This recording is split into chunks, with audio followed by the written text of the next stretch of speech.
मैंने सुना है कि शांत जगहों में सबसे ज्यादा शोर होता है। ये शोर आपकी कल्पना का होता है, आपके भीतर के डर का।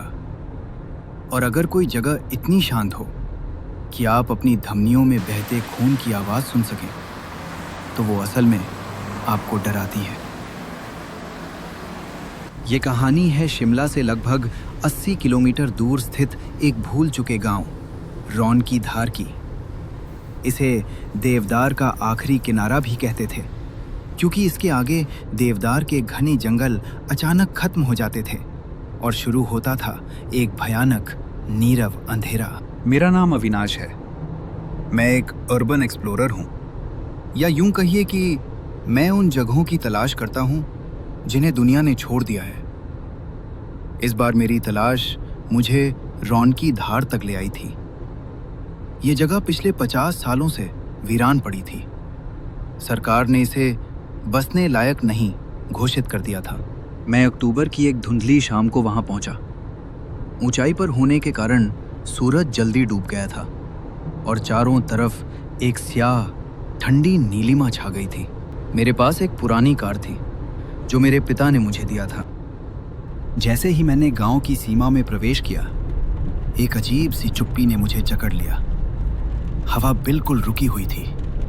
आमतौर पर पहाड़ों पर हवा हमेशा चलती रहती है, लेकिन यहाँ पत्ता भी नहीं हिल रहा था, जैसे किसी ने बाहर की दुनिया की आवाजों को एक अदृश्य दीवार से रोक दिया हो। गांव के घर देखने में ठीक ठाक ही लग रहा था और खिड़कियों पर अब भी धूल भरी जाली लगी हुई थी। हर घर ऐसे खड़ा था जैसे वो किसी भयानक रहस्य का गवाह हो और अब मौन व्रत धारण कर चुका हो।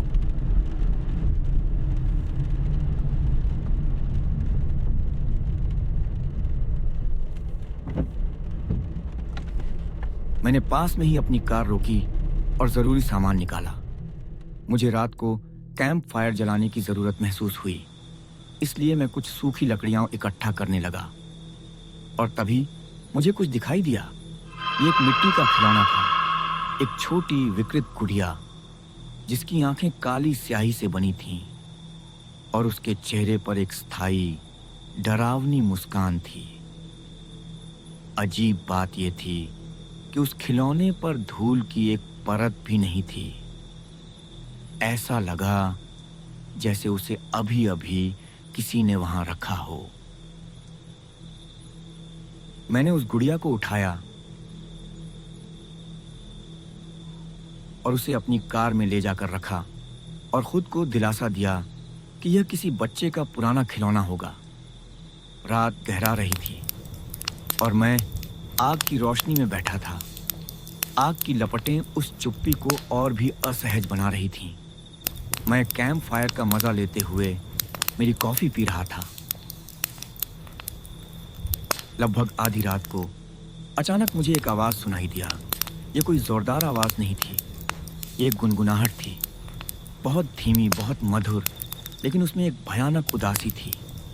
ऐसा लग रहा था जैसे कोई औरत किसी बच्चे को सुलाने की कोशिश कर रही हो और उसकी आवाज़ कांप रही हो। ये गुनगुनाहट जैसी आवाज़ गांव के सबसे पुराने और सबसे बड़े घर, जिसे सरपंच का घर कहा जाता था, उस दिशा से आ रही थी। डर की एक ठंडी लहर मेरी रीढ़ से गुजर गई। मैंने अपनी टॉर्च उठाई और सरपंच के घर की ओर चलने लगा। हर कदम के साथ वह गुनगुनाहट थोड़ी और स्पष्ट होती गई। जब मैं घर के सामने पहुंचा तो आवाज दरवाजे के ठीक पीछे से आ रही थी।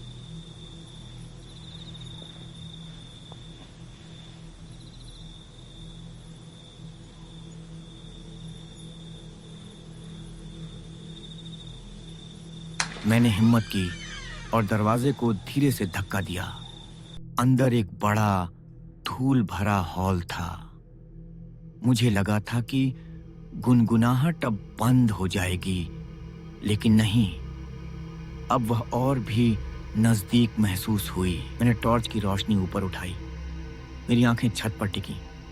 वहां कुछ नहीं था, हॉल खाली था, लेकिन टॉर्च की रोशनी जैसे ही फर्श पर पड़ी, मैंने वो देखा जिसने मेरे पैरों को जमीन से चिपका दिया। फर्श पर धूल के बीचों बीच छोटे छोटे नंगे पैरों के निशान थे।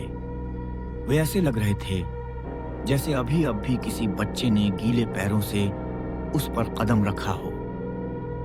वे निशान दरवाजे से अंदर आए थे और सीधा उस जगह पर जाकर खत्म हो गए थे जहां मैं खड़ा था। मैं जल्दी से घर से बाहर भागा। बिना कुछ सोचे वोचे मैं अपनी कार को चालू कर दिया। जैसे तैसे कार को घुमाकर मैं वहां से भागा। मुझे वहां से निकलना था। मैंने अभी कुछ ही दूरी तय किया था कि तभी अचानक मुझे रोड के किनारे कुछ अजीब और भयानक दिखाई दिया।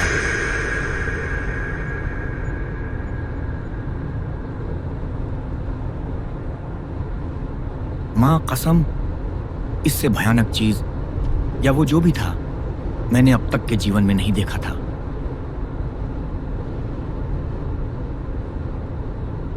मैं कार को भगाता रहा। अकेले सुनसान सड़क पर मुझे अब हवा के चलने की आवाज सुनाई दे रही थी और पेड़ों के हिलने की आवाज भी सुनाई दे रही थी। वह अजीब चुप्पी टूट चुकी थी। मैंने अपने दिल की धड़कन को शांत करने के लिए एक गहरी सांस ली और मैंने पीछे देखा। अचानक मेरी सांस अटक गई। पीछे की सीट पर वही मिट्टी की गुड़िया बैठी थी और वह मुझे एकटक घूर रही थी। और तभी अचानक बगल की सीट पर रखा हुआ फोन, जो पूरे दिन शांत पड़ा था, अचानक रिंग करने लगा। मैंने उस फोन को उठाया। मेरी आवाज कांप रही थी। फोन पर एक आवाज थी। ये स्पष्ट नहीं थी जैसे किसी गहरे कुएं से आ रही हो, लेकिन यह वही गुनगुनाहट थी, वही मधुर भयानक उदास गुनगुनाहट। और फिर गुनगुनाहट के बीच एक सांस लेने की आवाज आई, इतनी नजदीक, इतनी नम कि मुझे लगा कि कोई मेरे फोन के स्पीकर में नहीं बल्कि सीधे मेरे कान के छेद में सांस ले रहा है। और फिर वो आवाज बोली। ये एक बच्चे की आवाज थी, फुसफुसाहट वाली, लेकिन लाखों ईंटों के वजन जितनी भारी। अविनाश, मेरा नाम। उसने मेरा नाम लिया। तुम मेरी गुड़िया चुरा कर ले जा रहे हो। और तभी उस गुड़िया ने, जो पीछे की सीट पर बैठी थी, धीरे से अपना सिर मेरी तरफ घुमाया। उसकी काली अंधेरी आंखों में अब कोई बच्चा नहीं था। वे आंखें रौनकी धार की आंखों जैसी थीं, वीरान पर भयानक रूप से जीवित। और उसके मुंह से कोई आवाज नहीं निकली, लेकिन मेरे फोन से उस अननोन कॉलर की आवाज ने अंतिम शब्द कहा, जो मेरे दिमाग में हमेशा के लिए बैठ गया। तुम यहां से निकल सकते हो अविनाश, लेकिन तुम मुझे नहीं छोड़ सकते। मैं अब तुम्हारी कहानी का किनारा हूं। और फोन कट गया। मैंने गुड़िया को पीछे देखा। उसकी मुस्कान पहले से ज्यादा चौड़ी हो गई थी। सड़क पर कार चल रही थी, लेकिन मुझे लगा जैसे मैं एक ऐसी जगह पर फंस गया हूं जहां से कोई वापसी नहीं है।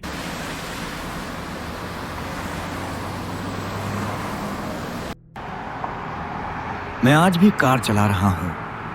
मैं शहर में हूं, लोगों के बीच हूं, लेकिन जब भी मैं अपने पीछे देखता हूं तो मुझे वही भयानक आंखें, वही भयानक मुस्कान दिखती है। और मैं जानता हूं कि अब मैं पूरी तरह से फंस चुका हूं, क्योंकि वह भयानक शैतान अब मेरे भीतर है।